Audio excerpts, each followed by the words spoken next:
Now, let's be clear on this, guys. I'm going to be extra super clear here. The markets are going to go lower. The Fed has now told us they're keeping interest rates up for longer. All right, meaning into 2024, we're going to see interest rates here.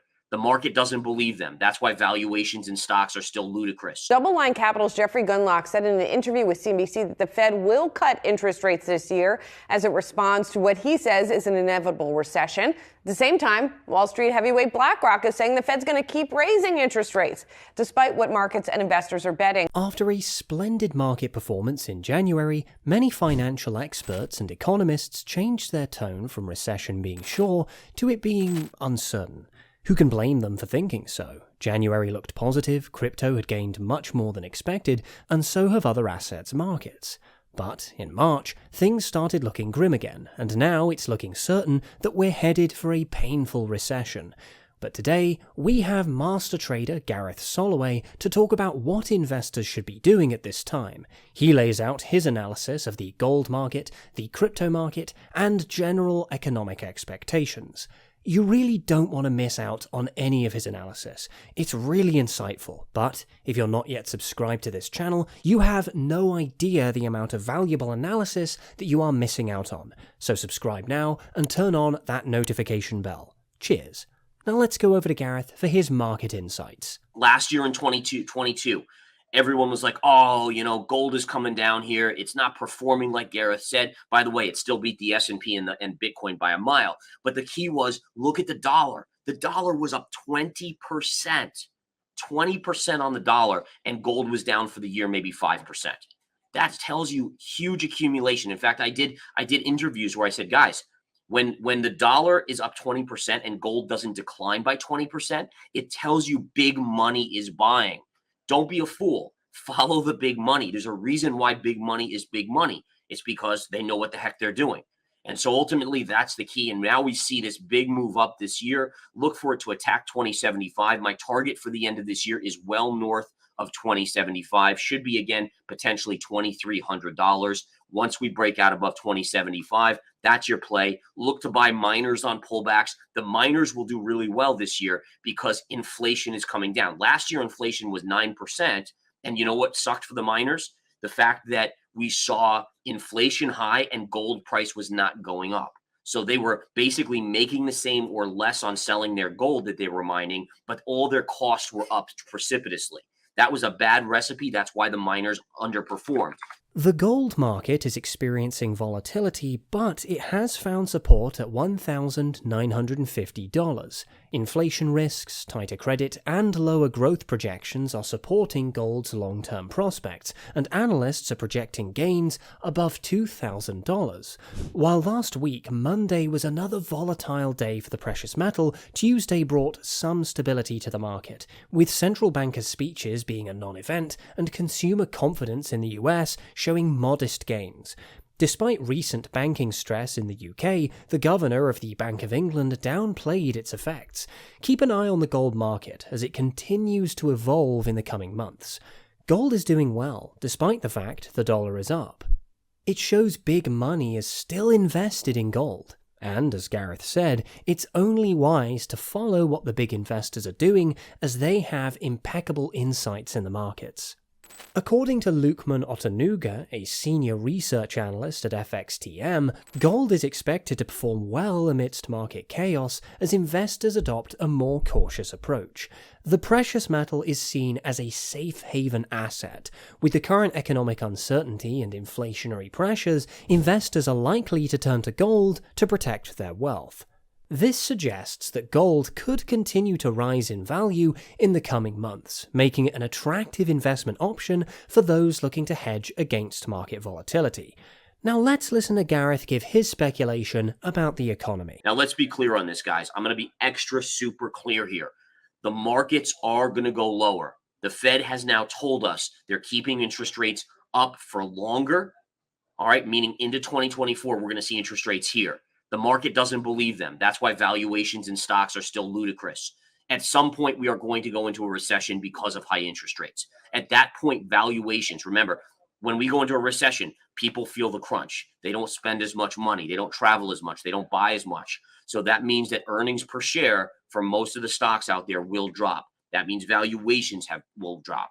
Ultimately, I have it priced in that the S&P 500 is going to have to come all the way down here, all the way down to this level here, okay? And then potentially down to this next one here this year. I think we could touch 300 on the SPY this year, which would be around 3,000 on the S&P. So just be aware of that.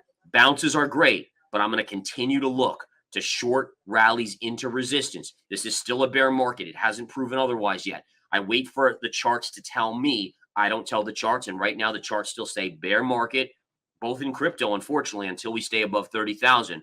But right now, especially in stocks, it's a bear market. The US may be headed for a recession, as indicated by the state of the credit market. Despite higher interest rates, companies were still able to borrow, but the Business Credit Index and Consumer Credit Index are now both worse than in 2008, the trough of the subprime crisis. JP Morgan believes that the US is likely headed for a recession, with the economic engines about to turn off, and the situation in the credit market is a key factor. However, while the US recession is much anticipated, we don't know how big it would be.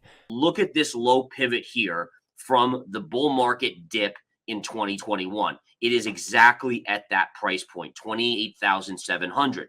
So essentially what we're looking at here is that becomes resistance. That's why price is having so much trouble getting through this level. All right. So again, that is your level to watch. Now, again, what we're doing here is we're playing pinball. All right, meaning you're bouncing here, you're hitting off here, you're pulling back, you're going back and forth. And essentially what that tells us is that the more we hit one way, the weaker it becomes. So the more we hit to the upside, there is a chance that we could break up. I've said that for a while. I said, listen, there's a chance we could break above this 28,700 level. The problem is upside is limited to about 30,000 to 30,500.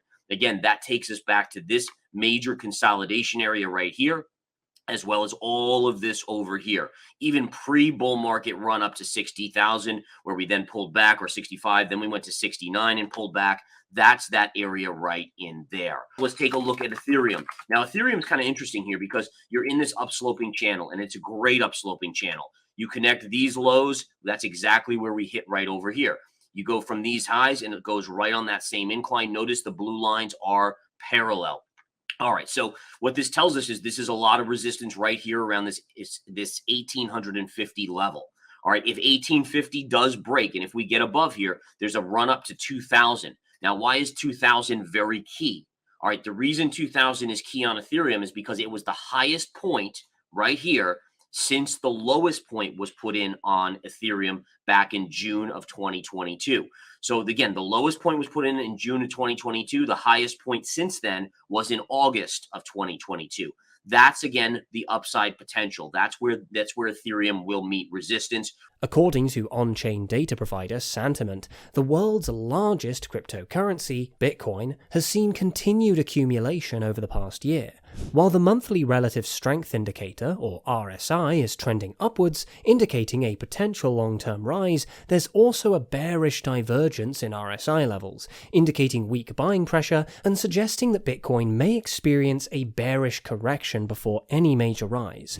The 200-day and 200-week simple moving averages are acting as strong support levels for Bitcoin, but current market conditions remain uncertain.